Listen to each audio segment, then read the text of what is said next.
Some Rambling Notes of an Idle Excursion by Mark Twain. Part 4. The early twilight of a Sunday evening in Hamilton, Bermuda, is an alluring time.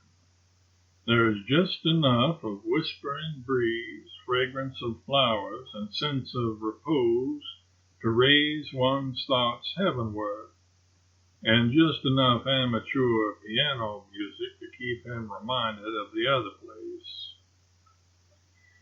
There are many venerable pianos in Hamilton, and they all play at twilight. Age enlarges and enriches the powers of some musical instruments, notably those of the violin, but it seems to set our pianos' teeth on edge. Most of the music in vogue there is the same that those pianos prattled in their innocent infancy.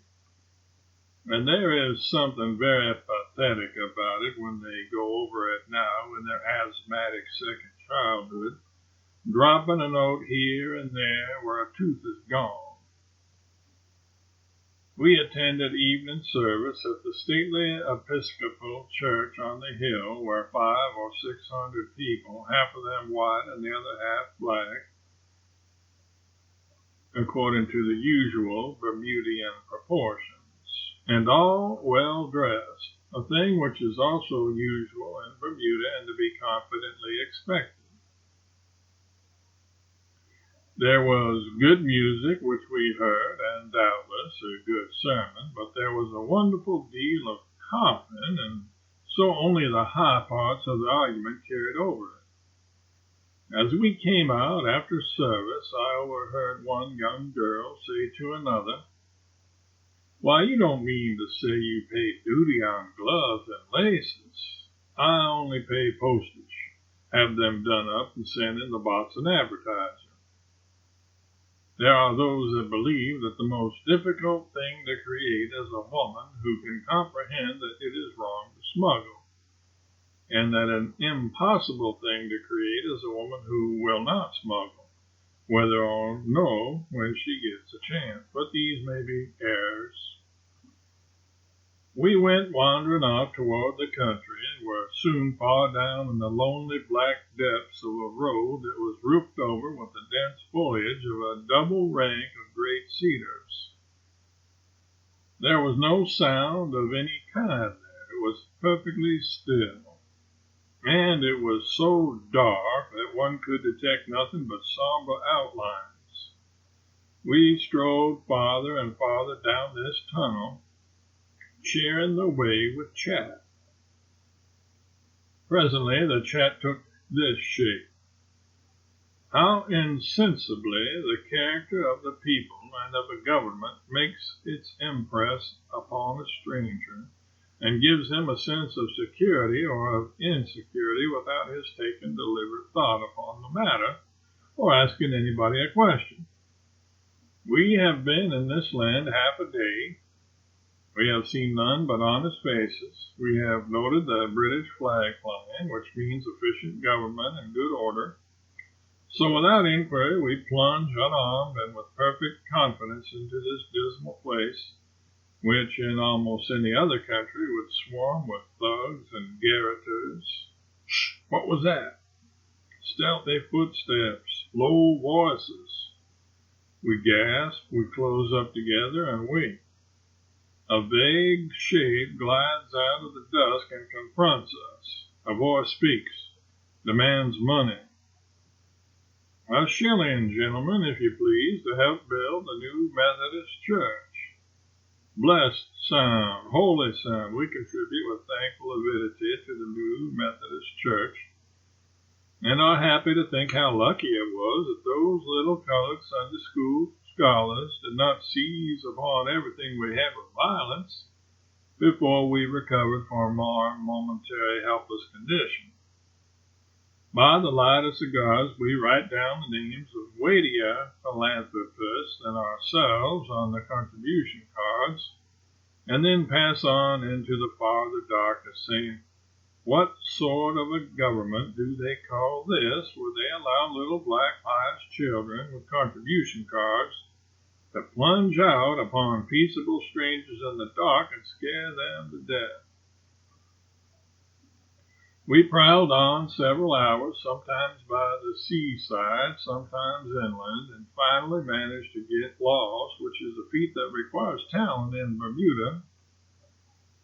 I had on new shoes. They were number 7s when I started, but they're not more than 5s now and still diminishing. I walked 2 hours in those shoes after that before we reached home. Doubtless I could have the reader's sympathy for the asking. Many people have never had the headache or the toothache, and I am one of those myself. But everybody has worn tight shoes for 2 or 3 hours and known the luxury of taking them off in a retired place and seeing his feet swell up and obscure the firmament. Once, when I was a callow, bashful cub, I took a plain, unsentimental country girl to a comedy one night. I had known her a day. She seemed divine. I wore my new boots. At the end of the first half hour, she said, "Why do you fidget so with your feet?" I said, "Did I?" Then I put my attention there and kept still. At the end of another half hour, she said, "Why do you say yes, oh yes, and ha ha, oh certainly, very true, to everything I say, when half the time those are entirely irrelevant answers?" I blushed and explained that I had been a little absent-minded. At the end of another half hour, she said, "Please, why do you grin so steadfastly at vacancy and yet look so sad?" I explained that I always did that when I was reflecting. An hour passed, and then she turned and contemplated me with her earnest eyes and said, "Why do you cry all the time?" I explained that very funny comedies always made me cry. At last human nature surrendered, and I secretly slipped my boots off. This was a mistake.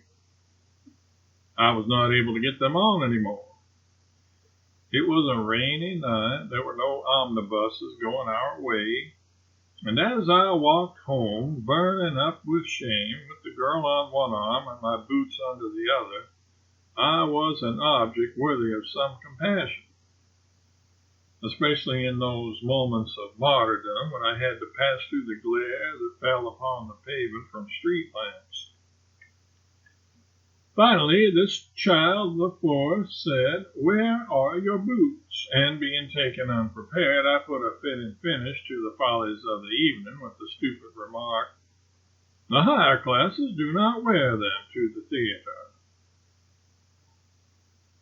The Reverend had been an army chaplain during the war, and while we were hunting for a road that would lead to Hamilton, he told a story about 2 dying soldiers which interested me in spite of my feet.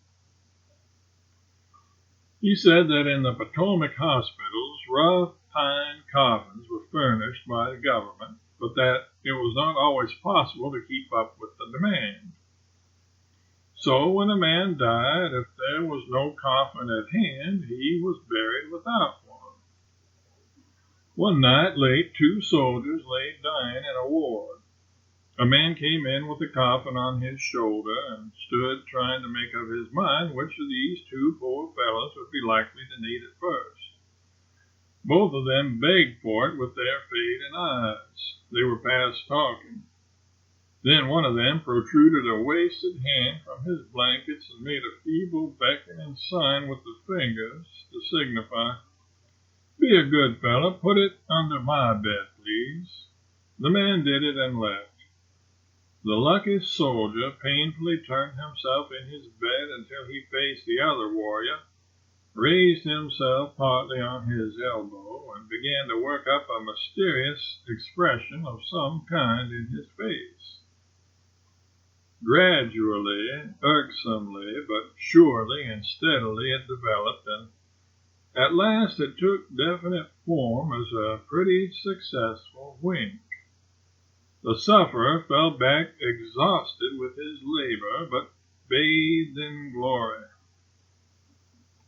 Now entered a personal friend of number 2, the despoiled soldier. Number 2 pleaded with him with eloquent eyes, till presently he understood and removed the coffin from under number 1's bed and put it under number 2's. Number 2 indicated his joy and made some more signs. The friend understood again and put his arm under number 2's shoulders and lifted him partly up. Then the dying hero turned the dim exultation of his eye upon number 1 and began a slow and labored work with his hands. Gradually he lifted one hand up toward his face. It grew weak and dropped back again. Once more he made the effort, but failed again. He took a rest. He gathered all the remnant of his strength, and this time he slowly but surely carried his thumb to the side of his nose, spread the gaunt fingers wide in triumph, and dropped back dead. That picture sticks by me yet. The situation is unique. The next morning, in what seemed a very early hour, the little white table waiter appeared suddenly in my room and shot a single word out of himself: "Breakfast." This was a remarkable boy in many ways. He was about 11 years old. He had alert, intent black eyes. He was quick of movement. There was no hesitation, no uncertainty about him anywhere. There was a military decision in his lip, his manner, his speech, that was an astonishing thing to see in a little chap like him. He wasted no words. His answers always came so quick and brief that they seemed to be part of the question that had been asked instead of a reply to it. When he stood at table with his fly brush rigid, erect, his face set in a cast iron gravity, he was a statue till he detected a dawning want in somebody's eye. Then he pounced down, supplied it, and was instantly a statue again. When he was sent to the kitchen for anything, he marched upright till he got to the door. He turned the handsprings the rest of the way. "Breakfast." I thought I would make one more effort to get some conversation out of this being. "Have you called the Reverend, or Yes, sir." "Is it early, or it's 8:05? "Do you have to do all the chores, or is there somebody to give you a colored girl?" "Is there only one parish in this island, or are there 8? "Is the big church on the hill a parish church, or the Chapel of Ease? "Is taxation here classified into poll, parish, town?" "Don't know." Before I could cudgel another question out of my head, he was below, handspringing across the backyard. He had slid down the balusters head first. I gave up trying to provoke a discussion with him. The essential element of discussion had been left out of him. His answers were so final and exact that they did not leave a doubt to hang conversation on. I suspect that there is the making of a mighty man or a mighty rascal in this boy, according to circumstances. But they are going to apprentice him to a carpenter. It is the way the world uses its opportunities. During this day and the next, we took carriage drives about the island and over to the town of St. George's, 15 or 20 miles away.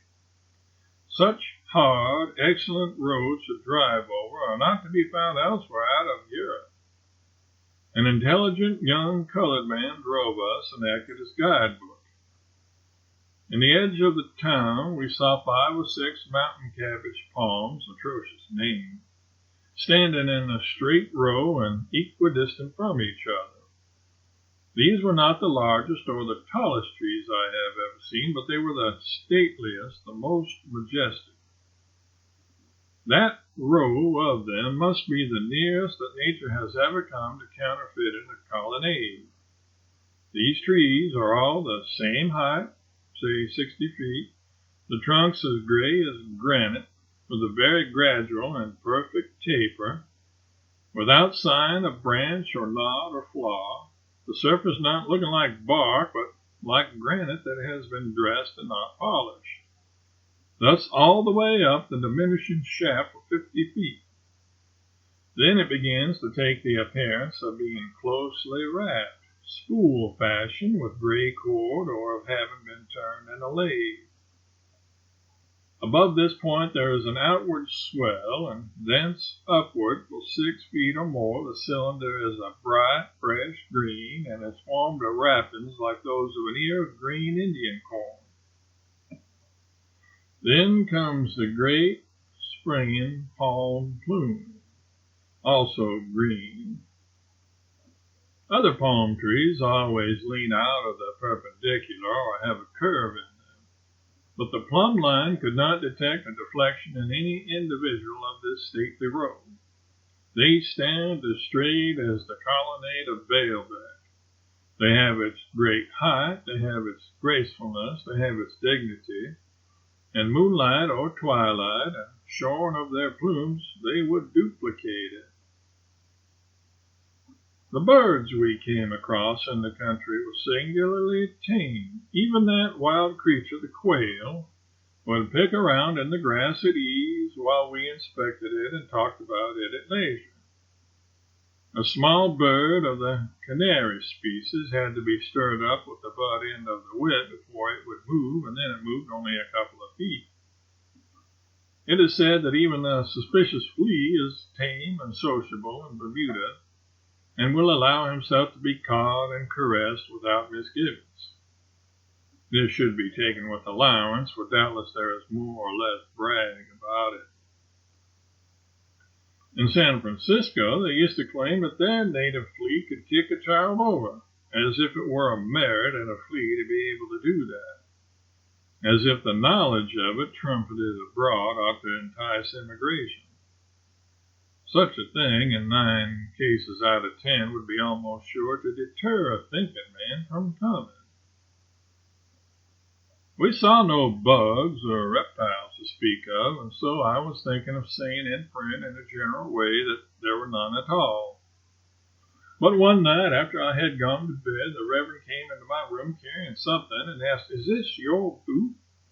I said it was, and he said he had met a spider going off with it. Next morning he stated that just at dawn the same spider raised his window and was coming in to get a shirt, but saw him and fled. I inquired, did he get the shirt? No. How did you know it was the shirt he was after? I could see it in his eye. We inquired around, but could hear of no Bermudian spider capable of doing these things. Citizens said that their larger spiders could not more than spread their legs over an ordinary saucer, that they had always been considered honest. Here was testimony of a clergyman against the testimony of mere worldlings, interested ones too. On the whole, I judged it best to lock up my things. Here and there on the country roads we found lemon, pawpaw, orange, lime, and fig trees, also several sorts of palms, among them the cocoa, the date, and the palmetto. We saw some bamboos 40 feet high, with stems as thick as a man's arm. Jungles of the mangrove trees stood up out of swamps, propped on their interlacing roots as upon a tangle of stilts. In drier places the noble tamarind sent down its grateful cloud of shade. Here and there the blossomy tamarisk adorned the roadside. There was a curious, gnarled and twisted black tree without a single leaf on it. It might have passed itself off for a dead apple tree, but for the fact that it had a star-like, red-hot flower sprinkled sparsely over its person. It had the scattery red glow that a constellation might have when glimpsed through smoked glass. It is possible that our constellations have been so constructed as to be invisible through smoked glass. If this is so, it is a great mistake.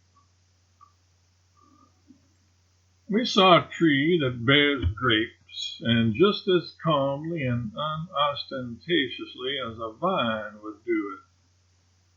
We saw an India rubber tree, but out of season possibly, so there were no shoes on it, nor suspenders, nor anything that a person would properly expect to find there. This gave it an impressively fraudulent look. There was exactly one mahogany tree on the island. I know this to be reliable because I saw a man who said he had counted it many a time and could not be mistaken. He was a man with a hare lip and a pure heart, and everybody said he was as true as steel. Such men are all too few. One's eye caught near and far the pink cloud of the oleander and the red blaze of the pomegranate blossom. In one piece of wild wood the morning glory vines had wrapped the trees to the bare tops and decorated them all over with couples and clusters of great bluebells, a fine and striking spectacle at a little distance. But the dull cedar is everywhere and is the prevailing foliage. One does not appreciate how dull it is until the varnished, bright green attire of the infrequent lemon tree pleasantly intrudes its contrast. In one thing, Bermuda is eminently tropical. Was in May, at least, the unbrilliant, slightly faded, unrejoicing look of the landscape. For forests arrayed in a blemishless magnificence of glowing green foliage that seems to exult in its own existence and can move the beholder to an enthusiasm that will make him either shout or cry, one must go to countries that have malignant winters. We saw scores of colored farmers digging their crops of potatoes and onions, their wives and children helping, entirely contented and comfortable, if looks go for anything. We never met a man or woman or child anywhere in this sunny island who seemed to be unprosperous or discontented or sorry about anything. This sort of monotony became very tiresome presently, and even something worse. The spectacle of an entire nation groveling in contentment is an infuriating thing. We felt the lack of something in this community, a vague and indefinable and an elusive something, and yet a lack. But after considerable thought, we made out what it was. Tramps. Let them go there right now in a body. It is utterly virgin soil. Passage is cheap.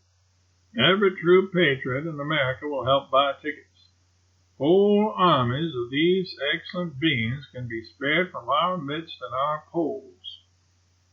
They will find a delicious climate and a green, kind-hearted people. There are potatoes and onions for all, and a generous welcome for the first batch that arrives, and elegant graves for the second. It was the early rose potato the people were digging. Later in the year they have another crop which they call the garnet. We buy their potatoes retail at $15 a barrel, and those colored farmers buy ours for a song and live on them. Havana might exchange cigars with Connecticut in the same advantageous way if she thought of it. We passed a roadside grocery with a sign up, "Potatoes wanted." An ignorant stranger, doubtless. He could not have gone 30 steps from his place without finding plenty of them. In several fields, the arrowroot crop was already sprouting. Bermuda used to make a vast annual profit out of this staple before firearms came into such general use. The island is not large. Somewhere in the interior, a man ahead of us had a very slow horse. I suggested that we had better go by him, but the driver said the man had but a little way to go. I waited to see, wondering how he could know. Presently the man did turn down another road. I asked, how did you know he would? Because I knew the man and where he lived. I asked him satirically if he knew everybody in the island. He answered very simply that he did. This gives a body's mind a good substantial grip on the dimensions of the place. At the principal hotel at St. George's, a young girl with a sweet, serious face said we could not be furnished with dinner because we had not been expected, and no preparation had been made. Yet it was still an hour before dinner time. We argued. She yielded not. We supplicated. She was serene. The hotel had not been expecting an inundation of 2 people, and so it seemed that we should have to go home dinnerless. I said we were not very hungry. A fish would do. My little maid answered it was not the market day for fish. Things began to look serious, but presently the boarder who sustained the hotel came in, and when the case was laid before him, he was cheerfully willing to divide. So we had much pleasant chat at table about St. George's chief industry, the repairing of damaged ships. And in between we had a soup that had something in it that seemed to taste like the hereafter, but it proved to be only pepper of a particularly vivacious kind. And we had an ironclad chicken that was deliciously cooked, but not in the right way. Bacon was not the thing to convince this sort. He ought to have been put through a quartz mill until the tuck was taken out of him, and then boiled till we came again. We got a good deal of sport out of him, but not enough sustenance to leave the victory on our side. No matter, we had potatoes and a pie and a sociable good time. Then a ramble through the town, which is a quaint one, with interesting crooked streets and narrow, crooked lanes with here and there a grain of dust. Here, as in Hamilton, the dwellings had Venetian blinds of a very sensible pattern. They were not double shutters hinged at the sides, but a single broad shutter hinged at the top. You push it outward from the bottom and fasten it at any angle required by the sun or desired by yourself. All about the island one sees great white scars on the hill slopes. These are dished spaces where the soil has been scraped off and the coral exposed and glazed with hard whitewash. Some of these are a quarter acre in size. They catch and carry the rainfall to reservoirs. For the wells are few and poor, and there are no natural springs and no brooks. They say that the Bermuda climate is mild and equable, with never any snow or ice, and that one may be very comfortable in spring clothing the year round there. We had delightful and decided summer weather in May, with a flaming sun that permitted the thinnest of raiment, and yet there was a constant breeze. Consequently, we were never discomforted by heat. At 4 or 5 in the afternoon, the mercury began to go down, and then it became necessary to change the thick garments. I went to St. George's in the morning, clothed in the thinnest of linen, and reached home at 5 in the afternoon with 2 overcoats on. The nights are said to be always cool and bracing. We had mosquito nets, and the Reverend said the mosquitoes persecuted him a good deal. I often heard him slapping and banging at these imaginary creatures with as much zeal as if they had been real. There are no mosquitoes in the Bermudas in May. The poet Thomas Moore spent several months in Bermuda more than 70 years ago. He was sent out to be registrar of the Admiralty. I am not quite clear as to the function of a registrar of the Admiralty of Bermuda, but I think it is his duty to keep a record of all the admirals born there. I will inquire into this. There was not much doing in admirals, and Moore got tired and went away. A reverently preserved souvenir of him is still one of the treasures of the islands. I gathered the idea vaguely that it was a joke, but was persistently thwarted in the 22 efforts I made to visit it. However, it was no matter, for I found out afterward that it was only a chair. There are several sites in the Bermudas, of course, but they are easily avoided. This is a great advantage. One cannot have it in Europe. Bermuda is the right country for a jaded man to loaf in. There are no harassments. The deep peace and quiet of the country sink into one's body and bones and give his conscience a rest, and chloroform the legion of invisible small devils that are always trying to whitewash his hair. A good many Americans go there about the 1st of March and remain until the early spring weeks have finished their villainies at home. The Bermudians are hoping soon to have telegraphic communication with the world. But even after they shall have acquired this curse, it will still be a good country to go to for a vacation, for there are charming little islets scattered about the enclosed sea where one could live secure from interruption. The telegraph boy would have to come in a boat, and one could easily kill him while he was making his landing. We had spent 4 days in Bermuda, 3 bright ones out of doors and 1 rainy one in the house, we being disappointed about getting a yacht for a sail. And now our furlough was ended, and we entered into the ship again and sailed homeward. We made the run home to New York quarantine in 3 days and 5 hours, and could have gone right along up to the city if we had had a health permit.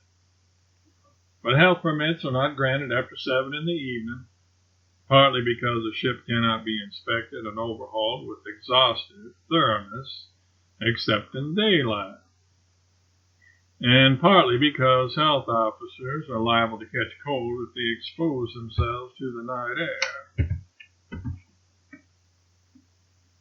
Still, you can buy a permit after hours for $5 extra, and an officer will do the inspecting next week. Our ship and passengers lay under expense and in humiliating captivity all night, under the very nose of the little official reptile who is supposed to protect New York from pestilence by his vigilant inspections. This imposing rigor gave everybody a solemn and awful idea of the beneficent watchfulness of our government, and there were some who wondered if anything finer could be found in other countries. In the morning, we were all a tiptoe to witness the intricate ceremony of inspecting the ship. But it was a disappointing thing. The health officer's tug ranged alongside for a moment. Our purser handed the lawful $3 permit fee to the health officer's bootblack, who passed us a folded paper and a forked stick, and away we went. The entire inspection did not occupy 13 seconds. The health officer's place is worth $100,000 a year to him. His system of inspection is perfect, and therefore cannot be improved on. But it seems to me that his system of collecting his fees might be amended. For a great ship to lie idle all night is a most costly loss of time.